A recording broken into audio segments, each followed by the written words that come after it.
Hello guys. तो आज हम करने वाले हैं क्लास 10th के चैप्टर 1 के एक्सरसाइज 1.2 का क्वेश्चन नंबर 2। तो क्वेश्चन में दिया है कि find the LCM and HCF of the following pairs of integers and verify that LCM into HCF is equal to product of the two numbers. तो हमें इन दोनों नंबर्स के एचसीएफ और एलसीएम निकालने हैं और हमें वेरीफाई करना है कि जो एचसीएफ इंटू एलसीएम है वो प्रोडक्ट ऑफ दोनों दोनों नंबर्स के प्रोडक्ट के बराबर है कि नहीं। तो सबसे पहले हम फर्स्ट पार्ट पे आते हैं 26 एंड 91। तो इसमें सबसे पहले हमें एलसीएफ और एलसीएम निकालना है। तो एचसीएफ और एलसीएम के लिए हमें प्राइम फैक्टराइजेशन करना पड़ेगा। तो 26 का प्राइम फैक्टराइजेशन कर लेते हैं सबसे पहले। 26 को हम किससे डिवाइड कर सकते हैं? 13 से डिवाइड कर सकते हैं। तो 13 से अगर हम 26 को डिवाइड कर देंगे 13 इंटू टू 26 होता है। तो 2 हमारा बच गया। तो 2 को हम किसी नंबर से डिवाइड नहीं कर सकते, तो हमारा 2 एज इट इज आ जाएगा और 1 हमारे रिमाइंडर बच जाएगा। तो हमारे 2 के फैक्टर्स होंगे 13 और 2, 2 इंटू 13। तो अगर हम 91 के फैक्टराइजेशन करेंगे तो 91 को हम 13 से डिवाइड कर सकते हैं। तो 13 इंटू 7 होता है 91। तो 7 हमारा रिमाइंडर आ जाएगा। 7 को हम एज इट इज लिख के डिवाइड कर लेंगे, क्योंकि 7 का कोई फैक्टर नहीं होता। तो हमारा रिमाइंडर बच जाएगा 1। तो इसके दो फैक्टर्स है 13 और 7। 7 इंटू 13। तो हमारे इसमें दो जो कॉमन फैक्टर्स हैं वो है 13। तो हमारा एचसीएफ जो होता है वो दोनों कॉमन फैक्टर्स होते हैं। तो हमारा एचसीएफ आ गया 13। और एलसीएम हमारे जो हर वैल्यू का जो हाईएस्ट वैल्यू होती है उसे बनाते हैं। तो इसमें 2 है, उसकी हाईएस्ट वैल्यू क्या है? 2 है। तो हम यहाँ पर 2 एज इट इज लिख देंगे। और 7 की हाईएस्ट वैल्यू 7 है, तो हम 7 भी लिख देंगे। और 13 की हाईएस्ट वैल्यू भी 13 ही है, तो हम इसे भी 13 ही लिख देंगे। तो 2 इंटू 7 इंटू 13, 7 इंटू 2 14, 14 इंटू 13 होता है 182। तो हमारा एलसीएम आ गया 182। तो हम H C F into LCM करके इसको वेरीफाई कर लेते हैं। तो एच सी एफ क्या है हमारा 182 और एलसीएम क्या है 13। अगर हम 182 को 13 से मल्टीप्लाई करेंगे तो हमारा आंसर 2366 आएगा।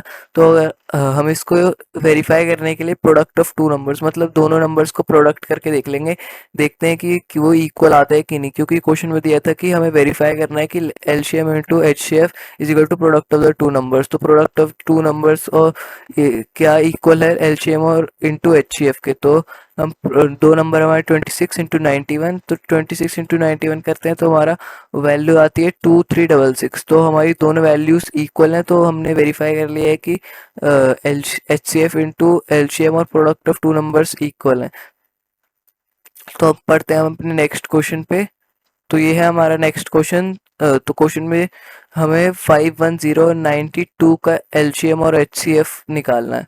तो 510 के फैक्टराइजेशन कर लेते हैं। सबसे पहले 510 को हम 2 से डिवाइड कर सकते हैं। तो हम सबसे पहले 2 से डिवाइड कर देंगे। तो 2 मल्टीप्लाई में 255 होता है 510।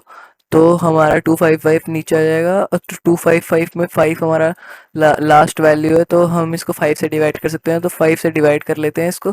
5 मल्टीप्लाई में 51 होता है हमारा 255। तो 51 हमारा नीचे बच जाएगा। तो 51 को हम 3 से डिवाइड कर सकते हैं। तो हम 51 को 3 से डिवाइड कर देंगे। तो 3 इंटू 17 होता है हमारा 51। तो 17 बच जाएगा हमारा। क्योंकि 17 का कोई फैक्टर नहीं होता, इसलिए हम इसको 17 को 17 से ही डिवाइड करेंगे। तो हमारा इसके फैक्टर्स आए हैं 2, 5, 3 और 7। हम यहाँ पर लिख लेते हैं 2 इंटू 3 इंटू 5 इंटू 17। तो अब हम 92 का फैक्टराइजेशन करेंगे। तो 92 को हम लास्ट डिजिट है इसका 2, तो हम इसको 2 से डिवाइड कर सकते हैं। तो 92 को 2 से डिवाइड करेंगे तो हमारा बच जाएगा 46। तो 46 बचा हमारा। 46 भी एक इवन नंबर है, तो उसको हम 2 से डिवाइड कर सकते हैं। तो 46 को हम 2 से डिवाइड करेंगे तो 46 का हाफ आएगा हमारा 23। और 23 का कोई फैक्टर नहीं होता, तो हम उसको 23 को 23 से ही डिवाइड कर लेंगे। तो हमारा रिमाइंडर आ जाएगा 1। तो इसके तीनों फैक्टर्स हैं 2, 2 और 23। तो 2 इंटू 23 हमने यहाँ लिख लिया है। तो जिसमें कॉमन फैक्टर्स हैं वो एक ही फैक्टर है इसमें कॉमन, जो है 2। तो हमारा जो एच सी एफ आ जाएगा वो आ जाएगा 2। और जो हम इसमें जो हर वैल्यू है उसका हाईएस्ट पावर लिख लेंगे सबसे पहले। तो 2 के हाईएस्ट पावर है 2 इंटू 2। तो 2 की हाईएस्ट पावर होगी 2। तो 2 स्क्वायर हमने यहाँ लिख लिया। 3 की हाईएस्ट पावर है 3। तो 3 की हाईएस्ट पावर 1 नहीं है, तो हमारी 3 का 3 एज इट इज आ जाएगा। 5 की हाईएस्ट पावर भी 1 नहीं है, तो 5 5 एज इट इज आ जाएगा। 17 की हाईएस्ट पावर भी 1 नहीं है, तो हमारा 17 भी एज इट इज आ जाएगा। और 23 की हाईएस्ट पावर भी 1 नहीं है, तो हमारा हमारा 23 भी एज इट इज आ जाएगा। तो टू का स्क्वायर हो गया 4, 4 × 3 × 5 × 17 × 23। तो 4 × 3 होता है 4 × 3 होता है 12 और 12 × 5 होता है 60 हमारा आएगा 23460 23,460। तो अगर हम इसको H C F into L C M is equal to product of two numbers के मदद से वेरीफाई भी कर लेते हैं। तो टू हमारा एच सी एफ 23460 हमारा एलसीएम है। तो हम 2 × 23460 करेंगे तो हमारा वैल्यू आएगी 46920 तो हम इसको वेरीफाई कर लेते हैं प्रोडक्ट ऑफ टू नंबर से। हमारे जो दो नंबर थे, पहला नंबर था 510 और दूसरा नंबर था 92। तो 510 को अगर हम 92 से मल्टीप्लाई करेंगे तो आएगा हमारा 46,920। तो हमारी दोनों वैल्यूज़ हैं वो इक्वल हैं। तो अगर अब दोनों वैल्यूज़ इक्वल हैं तो मतलब हमने वेरीफाई कर दिया है कि LCM into H C F is equal to product of the two numbers. तो बढ़ते हैं अपने नेक्स्ट क्वेश्चन पे। तो ये हमारा नेक्स्ट पार्ट, तो हमारा थर्ड पार्ट है 336 एंड 54। तो सबसे पहले हम 336 का की प्राइम फैक्टराइजेशन कर लेंगे। 336 को सबसे पहले हम, ये इवन नंबर है तो 2 से डिवाइड कर लेंगे। तो 2 से डिवाइड करेंगे तो 168 आएगा, बचेगा हमारा। तो 168 नीचे आ गया। 168 भी इवन नंबर है तो उसको भी हम 2 से डिवाइड कर सकते हैं। 2 8 जा 16 8 और 2 4 जा 8, तो हमारा 4 नीचे आ गया। 84 हमारा बचा। तो 84 भी एक इवन नंबर है तो हम उसको 2 से डिवाइड कर लेते हैं। तो 2 4 सा 8 और 2 2 सा 4, तो हमारा 42 बच गया। तो 42 हमारा नीचे आ गया। तो 42 भी एक इवन नंबर है तो हम उसको भी 2 से डिवाइड कर सकते हैं। तो 2 × 2 2 और 2 1 2, तो हमारा 21 बचा। तो 21 क्या कहते हैं, 21 को हम 2 से डिवाइड नहीं कर सकते तो हम 21 का फैक्टर्स होते हैं 3 और 7। तो हम इसको 7 से डिवाइड कर लेंगे। तो 7 से 21 को डिवाइड करेंगे, 7 3 जा 21। तो 3 नीचे बच गया हमारा। 3 का कोई फैक्टर नहीं होता तो हम उसको 3 से डिवाइड कर सकते हैं सिर्फ। तो हमारा 1 बच गया। तो इसके जो फैक्टर्स है वो है 2 2 2 2 7 और 3। 4 बार 2 और 7 और 3। तो हम यहाँ पर लिख लेंगे 2 × 2 × 2 × 2 × 3 × 7। तो उसके बाद हम 54 का भी प्राइम फैक्टराइजेशन कर लेंगे। तो 54 एक इवन नंबर है तो हम उसको 2 से डिवाइड कर सकते हैं। तो 54 को अगर हम 2 से डिवाइड करेंगे तो हमारी वैल्यू आएगी 27। तो 54 का जो हाफ होता है वो होता है 27। 27 को हम 3 से डिवाइड कर सकते हैं। 3 9 से क्या होता है 27, तो 9 हमारा बच जाएगा। और 9 को भी हम 3 से डिवाइड कर सकते हैं। तो 3 3 ज़ा 9, और 3 का कोई फैक्टर नहीं होता तो हम 3 को 3 से डिवाइड कर लेंगे तो हमारा 1 आ जाएगा। तो हमारे जो फैक्टर्स हैं वो 2 3 3 3, 3 बार 3 और एक बार 2।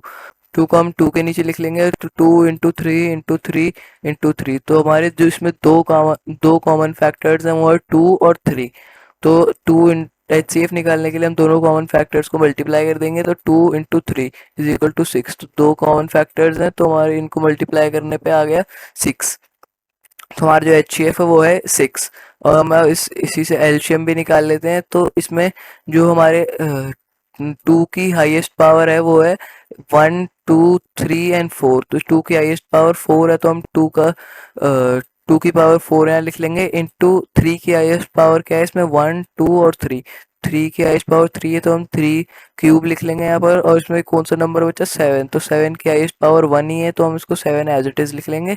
तो फिर 2 की पावर 4 क्या होता है 16, और 3 की पावर 3 होता है 27, और 7 एज इट इज आ जाएगा। तो 16 × 27 × 7 आएगा हमारा 3024। तो हम इसको H C F into L C M is equal to product of two numbers की मदद से वेरीफाई कर लेंगे। तो एच सी एफ हमारा है 6 और एल सी एम हमारा है 3024। 3024 को हम 6 से मल्टीप्लाई करते हैं तो हमारी वैल्यू आएगी 18144। तो हमारी 18144 वैल्यू आ गई। तो हम इसको प्रोडक्ट ऑफ टू नंबर्स भी निकाल लेते हैं।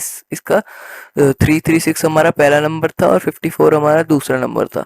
तो 336 को हम 54 से मल्टीप्लाई करेंगे तो हमारी वैल्यू आएगी 18,144। तो हमारी जो दोनों H C F into L C M और product of two number same आए, इक्वल आए, तो हमने H C F into L C M is equal to product of two numbers verify कर दिया है। तो यहीं इसी पे हमारा क्वेश्चन खत्म होता है। तो थैंक यू गाइस, मिलते हैं आपसे नेक्स्ट वीडियो में, तब तक के लिए बी सेफ।